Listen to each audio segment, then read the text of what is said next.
Hello and welcome back to Gapeys Garden. Today we are going to be rooting our fig cuttings. I've got 4 here from Ivy Organics that I got a couple weeks ago and another one from a local friend that I got about a month ago. And all of these have been in the fridge waiting for me to get them rooted, and it's finally time. I've been super busy with the peppers and all the other stuff in the grow room, so I finally have a little bit of time to get the fig cutting started. Before we get those started though, I got to do a little bit of prep work, and I'll also give you a closer look at the varieties that I've got growing this season. All right, this is the one that I got from a local friend that I tried growing last year, and I failed to get any of them to root. It's called DTE, or Détresse Espelette, and we've had these at our fig tastings locally for the past few years, and it's a really tasty fig and grows really well here. So that one I am really trying hard to get added to my collection. We've got 4 cuttings there, so hopefully we'll get at least one of those to root. And then from Ivy Organics, the ones that I got here are St. Rita's figs. So we've got 2 of those, and they came in these wrapped in these paper towels, and you can see a little bit of purple on there. That is from the rooting hormone that they did on these. So they've already kind of prepped these fig cuttings by putting a little carving out of the bottom of them, so that's really easy to tell which is the top and which is the bottom. But they've already pre-hormone treated the bottom part of these cuttings, so I guess I won't have to do that on these. They didn't label these, but I did label this one St. Rita, and I do like to use this white paint marker that I got from Amazon to label all of my fig cuttings. I still need to label the rest of them, but we'll get to that in a bit. This one here I have never heard of. This one is called Grandpa Simon's Green Fig. So we've got 2 of those.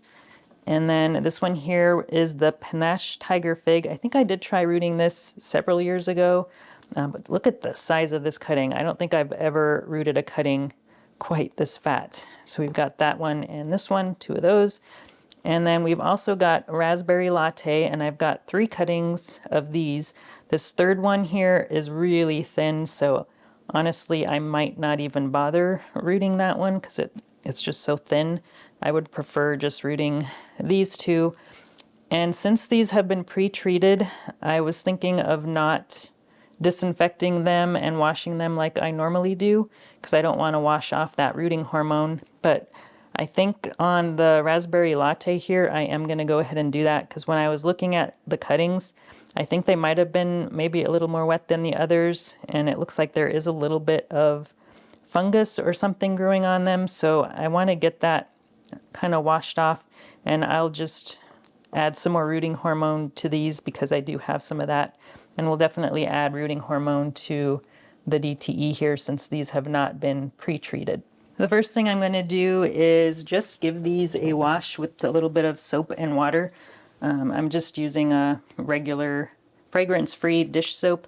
I'm just going to sprinkle a little bit on there and then take a brush and just kind of scrub those a little bit. And this paint that we have on here, it doesn't wash off very easily, so that should be no problem at all.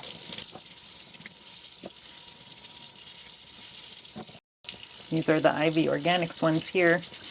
I have not labeled these yet, so I'll do that after they dry. And we'll just give them a rinse. So I've got a solution of bleach water here. I normally use a 10-20 tray, but this time, since I've only got a few cuttings to disinfect, I've got a quart jar here, and I put 20 ounces of water, and then I took that times 10%, and that's how much bleach I added. So I've got 2 ounces of bleach and 20 ounces of water. So I am just going to dunk the cuttings. You can notice they don't go all the way down, so I'm just going to put them in here for about 45 to 60 seconds, and then we'll just flip them around and do the other side. Right now we're just going to flip them around. All right, wait another 60 seconds. And because I don't want my hands to smell like bleach, I'm gonna use some tongs to put these on a drying rack And once they're completely dried, we will label the IV Organics ones since they're not labeled yet. So that's going to take about 20 minutes or so to completely dry before we can go to the next step. It was getting late yesterday, so I decided to wait until today to finish working on our fig cuttings. So these have been drying overnight, so they are nice and dry, and now we need to just finish labeling these. So this is the Grandpa Samans green, so I'm not going to write that whole thing on here. So we're going to abbreviate those G, S, G. So we've only got 2 cuttings of this one. And we want to do the top of the cutting because the bottom is going to be underground, so we want to be able to see it. Actually, I probably should do this one a little bit higher, so we're going to go up here. G is G. All right, so I'm going to go ahead and label the rest of these, and then we'll go on to the next step. Okay, we are up in the grow room, and I've got everything prepared here. I've got some clear plastic cups. This is my favorite for rooting cuttings in because you could see the roots when they come out. But these are ones that I used last year, so they've already got some slits in the bottom of the cups. I like to just kind of cut about 3 slits in the bottom, just off the corners. That's a little bit easier than trying to drill holes in the bottom. And that is for drainage. As far as the potting mixture I'm using, it's basically a 50-50 mix of perlite and ProMix organic potting soil. And I didn't add any nutrients or anything. They don't really need that until they start getting leaves. So that's what we're going to be doing. I've already pre-moistened them and filled up these cups, so they're ready to go. Now we need to prepare our fig cuttings. So we've got a lot of different sizes. Some are really long, some are really short. So we need to figure out which ones we want to trim up. So like this one, for example, is really long. So I think that's a little bit longer than what we're going to want to root. So I think I'm going to have to cut this down. Now, you don't have to, but well, I think this might even be too tall for my tote that I'm going to be putting these in. So normally I like to have at very minimum 2 nodes on the cutting. Probably, it really depends on how far apart the spacing is on them. These ones are pretty far apart. So I'll probably want, I don't know, just looking at it, it's kind of a case by case basis, but I think I'm going to cut it down to maybe 4 nodes. So we're going to have 2 nodes underground or under the soil, and then 2 on top. But I think I'm going to leave the top part intact. So I'm going to leave these 2 above ground, and then these 2 probably, well, maybe these 2 are pretty close together. So I think I will cut it just right here. So you want to use some nice clean pruners, and just, I usually like to cut it at a little bit of an angle like that. And this one is one of the IV Organics cuttings that was already had some rooting hormone on it. So we ended up cutting that off, which is fine because we do have some rooting hormone around here somewhere. I think I'll get that out in a second.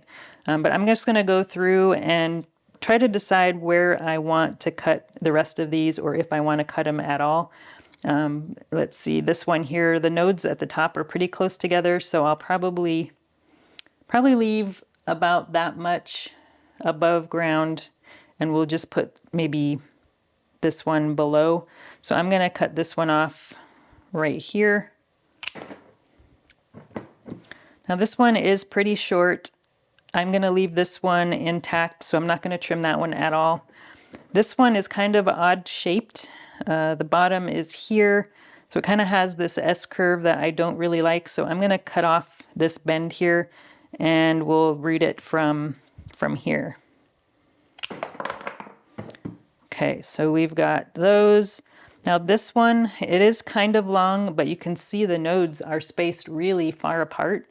So there's only 3 nodes on this cutting, so even though it's long, I'm not going to cut it because I'm going to want to keep this bottom one under the soil, and then these 2 will be on top. So this one is going to stay as is.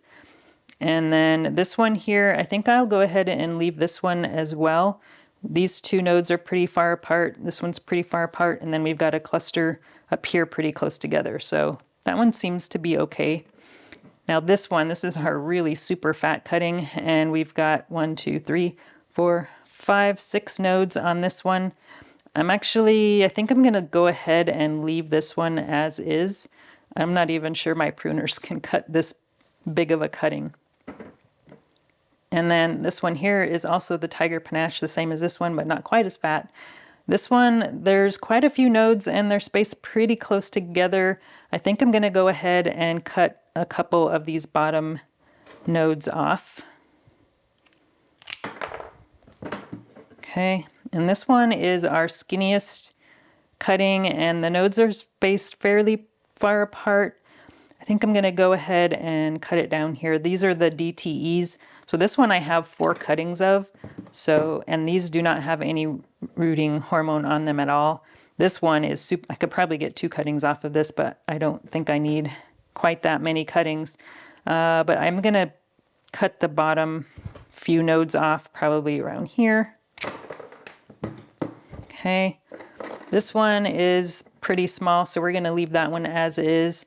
And then this one here, I think we'll go ahead, we'll just give it a little bit of a trim on the bottom. All right.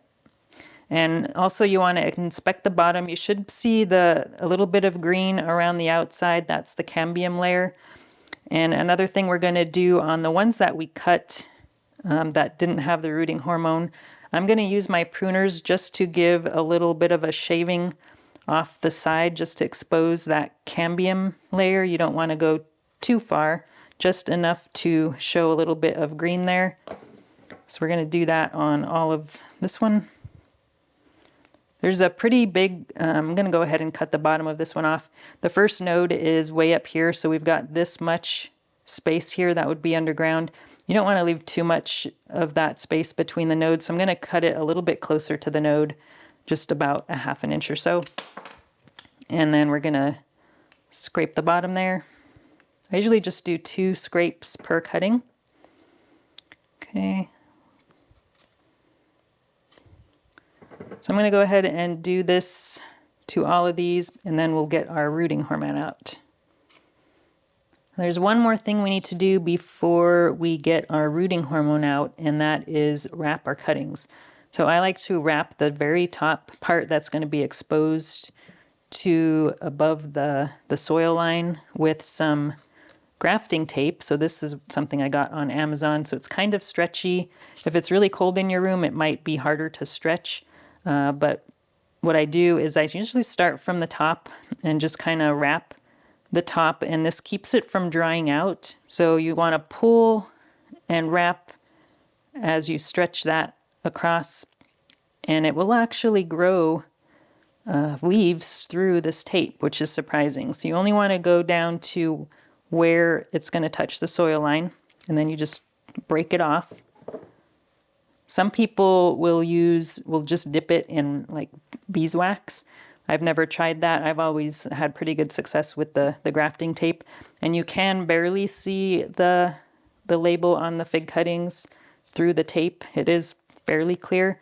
Now these ones that have this kind of growth coming out of the top of it, you have to be really careful with those because that could break off. And even if it did break off, it would probably be okay, but you want to just kind of be a little bit careful on those. So I'm going to kind of try to gently wrap it around there without pulling too hard. So I'm going to go ahead and wrap the rest of these cuttings, and then we'll be back and we'll get started on our rooting hormone. Took a little while, but we finally got all of our cuttings wrapped with the grafting tape. All right, so now it is time to do our rooting hormone. So this is the stuff I like to use. You can find it in powder or gel. I like to use this Clonex brand that's a gel form, and it is a purple color, which is probably what they used for IV Organics cuttings because that paper towel was kind of purple. But this is what the liquid looks like. You can see it's really dark purple. So I usually like to just take the bottom of the cutting and just kind of make sure where we put that little shaved off area, make sure that gets coated in the hormone. And then I like to just let it sit for a few minutes before we put it in soil, just to make sure that gets in that rooting hormone and gets sucked into that area there. So I'm just going to go ahead and dip all of these cuttings in here, and then we'll get them potted up. Okay, we've got all of our cuttings dipped in that rooting hormone. You can see the bottom is purple there. So now we are ready to plant. So we've got our soil here, and I just kind of lightly packed them down. You don't want to pat too hard. Now, instead of just jabbing it in there, which would probably take off all that rooting hormone that we just put on there, what I like to do is take a piece of one of these cuttings that we're not using and just put a hole in the cup so that we've got just enough room to get our cuttings in there without taking off all that rooting hormone. So I'm just going to kind of pat down around that cutting, and that one is good to go. Now this fat one here, this is going to be interesting. I'm going to have to make a really big hole for that one. And remember, we want to put it down just about to the same level as where we stopped wrapping the cutting. So I'm going to go ahead and get the rest of these done, and then we'll go on to the last step. Okay, we got all of our cuttings in our containers here. So now I'm just going to give each one a little bit of extra water. We don't want to put too much water in here, just a little drizzle, and then we'll put them into a nice warm location. I like to use these big storage totes from Costco. They work really well for this. I've been using them for years. So this helps keep the moisture in so the fig cuttings don't dry out, or at least the soil doesn't dry out super fast. I've got a heat mat under this 1020 tray that I've got set to 77 degrees. Enough to squish these a little closer together to get them all to fit. It's been a long time since I've started this many cuttings at one time. All right, so it's also important to set up a thermostat with your heat mat. So we've got it set to 77 degrees, and here's the probe for the heat mat. We just want to put this, I usually put it in one of the center containers, so we're just going to stick that I usually go about halfway to 3/4 of the way down into the cup, and that should keep them nice and warm. Now we're also going to want to put a cover over our container, if I can find it. All right, I found the cover. So we're going to cover this up, and I'll be checking on these every couple days or so. Usually it takes a couple weeks for them to start rooting. That's how I start my fig cuttings. If you have a method that you like, let me know what that is. I'm definitely open to trying different ways to do it. I've also tried the fig pot method where you put it in a plastic bag. I've had pretty good success with that method as well, but I really like doing the clear cut method. As soon as I start seeing some leaves coming out of the fig cuttings, I'll get them moved under some lights. And sometimes that happens before we start seeing roots, and sometimes it happens after. For the most part, we'll start seeing roots first, but that's not always the case.